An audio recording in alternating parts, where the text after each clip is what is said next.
Hello there guys, it's Joey and this is another requested product for the store. This is the third of the prayer beads or pagan prayer beads, and these are for the Goddess Brighid from the Celtic pantheon. So when it was requested for the Brighid prayer beads, initially I had planned to go a little bit more lunar, and that kind of, it is still lunar. But completely lunar felt wrong. So what actually happened in the end is that we struck a balance in crystal energy here between a more fiery crystal and then a lunar crystal. And I liked having that balance here. So the Goddess Brighid does have associations with the lunar aspects of the heavens, if you like. But she also has a strong fiery energy, and a lot of the mythos sort of gives her as being more of a sun goddess. Some give them as being her of a lunar goddess, and therefore it is my opinion that she probably traverses both and cannot be categorised by one or the other. And that's the feeling I got with regards to creating these particular prayer beads, that I wanted the kind of balance between those two energies. So the beads in question for this particular prayer beads are, now I hope it's very shiny, I hope you're going to be able to see well enough. We have a rose quartz, a carnelian, and then a moonstone. And the moonstones were a bit of a pain to get, but I was like, I want them for this, I want them for this. So I got them. I went out of my way and we went and found proper moonstone now, and I will try and find one with a nice shine on it for you in a bit, because they are a rainbow moonstone, and they do have that beautiful blue sheen through some of the beads, and I was like, oh, perfect. Wow. They may be a bit more readily available in the US, but in the UK it can be a nuisance to find these things. So we have, again, rose quartz, carnelian and moonstone, and then the charm on the end here is a swan.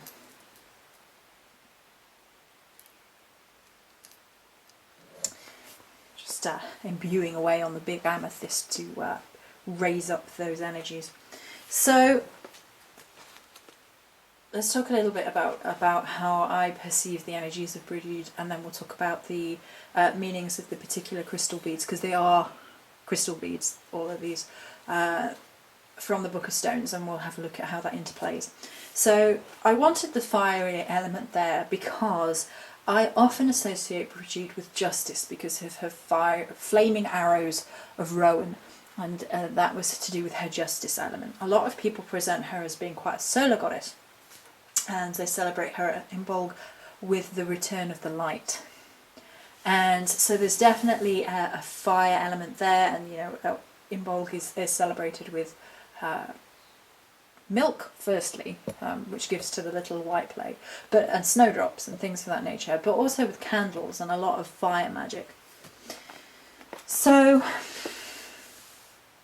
carnelian is fire for the root chakra, the sexual creative solar plexus. I'll read an Asian's thing here, because carnelian is a powerful ally to call upon when one needs to take major action. It lends courage to those who need to take the leap or dedicate oneself to a new path. It can assist those who procrastinate. When it is used in meditation, it can help one understand how to bring a concept into being. It strengthens and fortifies the physical self, enhancing the life flow energy.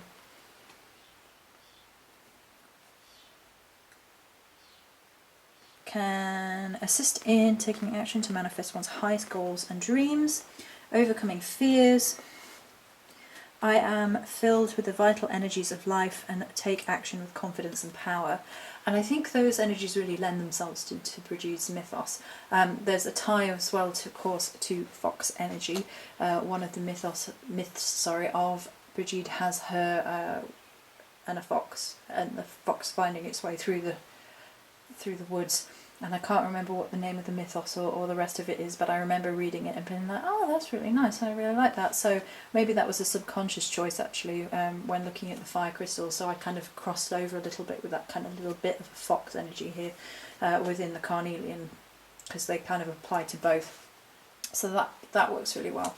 And I think she has her, you know, many dedications and many rituals to honour her often focus on a fire, on a blaze, on a light element, and often she helps us to create.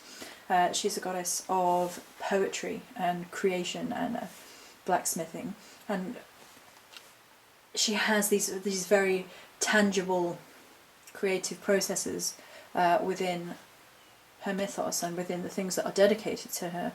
And having a crystal such as carnelian for the fire element within that really lends itself to those energies, those creation energies, those vitality energies, those get up and do these things energies. So I really, really wanted those within. Rose quartz is kind of the balancer between the two others. I knew immediately that I wanted this within. And I'm just going to pull up the meanings. I prefer to read the meanings. Ooh, that's a nice crystal. Just on a side note, I want some muscovite. Sorry, complete tangent.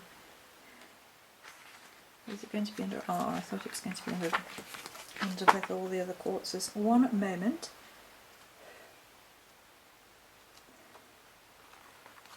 Just finding it. There we go. Love, gentleness, emotional healing, and water. Rose quartz is one of the most important stones of our time, stimulating your heart chakra, cleaning the emotional body, assisting in the integration and resolution of old emotional programs. Strengthens the heart chakra. Is a humble yet powerful energy of spiritual allies. It turns the heart towards love and bathes body, mind and spirit in the healing and enlightening frequency. Calms the mind, assists one in letting go of worry, fear, anxiety and past trauma. It clears the emotional body of an ego-driven pattern and can help one to feel open to receiving and sharing love, compassion and kindness. And the affirmation is, I open my heart to receive and express the energy of love. So rose quartz is a very beautiful crystal, which often gets kind of overlooked as kind of a beginner crystal, you know, and people tend to veer away from it. And I've had this interesting relationship myself where I veered away from rose quartz for a while because it was kind of, you know, because it's such an easy crystal to feel the energy of. You consider it to be a little bit of a beginner crystal, and you think, you know, it's a bit basic, and you move away from it. But then you find yourself coming back to crystals such as that, and sort of reevaluating your own stupid thought processes, throwing your own stupidity out of the window, and getting back in touch with the energies of crystals that actually have a real deep power, a real beauty to them. I've just noticed 2 butterflies sitting outside the window as I was saying that. That's really nice. Sorry.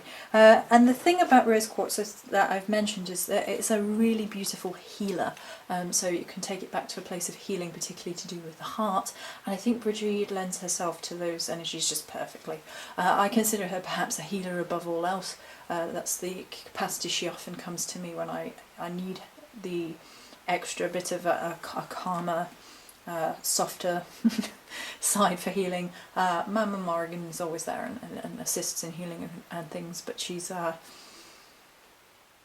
not softly if you like, and sometimes Brighid shows up just with permission, and her and Morrigan work very well together. A lot of people have noticed, and she kind of is supportive and caring and nurturing. I mean, she's not just these things, because she has her more robust side, as we've already discussed. But she definitely lends herself to a healing, which it kind of holds you through the healing process, which I feel that rose quartz does as well. So last but not least, we have the moonstone. So rainbow moonstone acts as a prism that diffuses energy throughout the aura. It assists in clearing the psychic senses and the mind, and brings the frequency of joy to one's energy field. It's therefore a positive protection stone, helping you to deflect negativity before they even enter the energy field. Good for psychic protection and maintaining clarity. Can be used in clearing the emotional body and used to ease emotional trauma.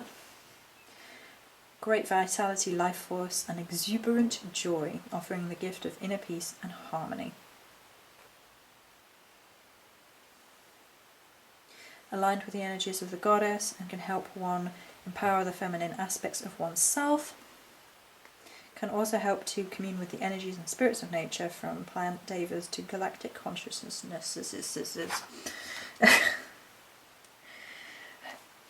And then generally Moonstone is the gem of the High Priestess, keeper of the feminine mysteries.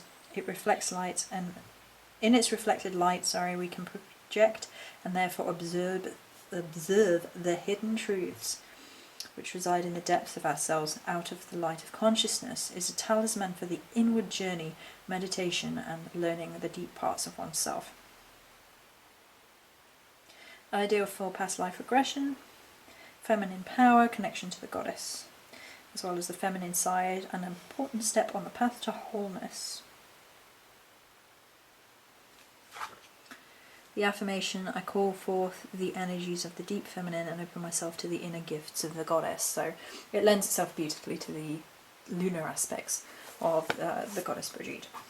And it also has a nice illumination element to it, and a priestess energy to it, because I feel quite frequently with many of the Celtic gods and goddesses, they do encourage you into a self-priesthood, if you like, or priestesshood, by which I mean they encourage you to walk the path. And I think quite frequently with the Celtic thing, they have a very defined path, if that makes sense. They have a very... It kind of feels familiar to me, and it may feel familiar to other people on the Celtic path, but for people outside of it, it might not. But it feels very familiar, very much like coming home, very much like walking the path, the way it's meant to be walked in the old places, connecting with the old gods, connecting with the energies, and learning what it is to be Celtic and in a modern time. So it kind of gaps the bridge between the ancient and the modern, and I think Moonstone lends itself to that beautifully. It talks of ancient temples and honouring the moon as it was, but it also talks to us now of honouring the moon as it is, and perhaps even as it will be. So I'm actually going to talk to you briefly about the numerology, and then I'm going to try and find a Moonstone with a blue shine through. I think that one might be, actually, so I think I might have seen it already. This is all in threes. So the Celtic mythos is very structured often around the numero 3. I'm a big fan of threes, as people are probably well aware by now. Life, death and rebirth energies. Many things come in threes within the Celtic mythos. For example, the triquetra or the triskel, and the triskel in particular has the 3 wheels on, so it looks like a triangle with 3 wheels on, if you're not sure about what the triskel is. 3 spokes, if you like, and that's to do with life, death and rebirth. And many things in the Celtic pantheon come in threes. Earth, sea and sky are considered the 3 elements within a lot of the Celtic pantheon. And they're really very important in just the cycles of being, and trying to understand phases of one's life, or all of one's life, and reincarnation and so on and so forth. But for that effect, so we have 3. So you have 1 of each here, and there are 3 of those. I'm not going to move the whole thing if I can. Oh, I am in a minute, never mind. But there is 3 singular, and then another 3 singular, and then another 3 singular. And then I will move it. Oh no, you can actually see here. And then there's 3 of the carnelian, 3 of the rose quartz up top. So I'm just going to move it, and I'm just going to find a moonstone with a nice shine, blue shine. Was it that one? Was it the next one?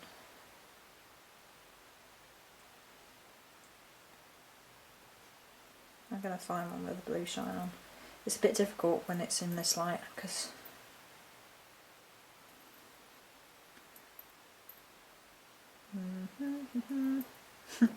I'm going through them now. Brighid.